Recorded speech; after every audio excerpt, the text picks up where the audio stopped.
সেদিন আলমারিটা গোছাতে গিয়ে পুরনো একটা হাতঘড়ি খুঁজে পেলাম। অচল হয়ে পড়ে আছে বছরের পর বছর। হঠাৎ মনে পড়ল, ছোটবেলায় যখনই নতুন জুতো বা জামা আবদার করতাম, বাবা এই ঘড়িটার দিকে তাকিয়ে একটু হাসতেন। আমি বুঝতাম না, ঘড়িটা দেখার ছলে বাবা আসলে নিজের সীমাবদ্ধতা মেপে নিতেন। একদিন খুব বায়না ধরলাম রঙিন সাইকেলের জন্য।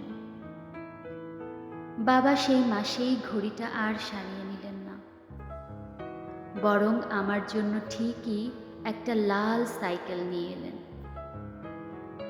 এখন আমার হাতে দামি স্মার্ট ওয়াচ, সময় ঠিকই সেকেন্ডে সেকেন্ডে মেলে, কিন্তু বাবার সেই পুরনো ঘড়ির মতো ত্যাগ আর নিঃস্বার্থ ভালোবাসাটা কোথাও আর খুঁজে পাই না। আমরা আসলে বড় হওয়ার নেশায় সবচেয়ে বড় আশ্রয়গুলো হারিয়ে ফেলি।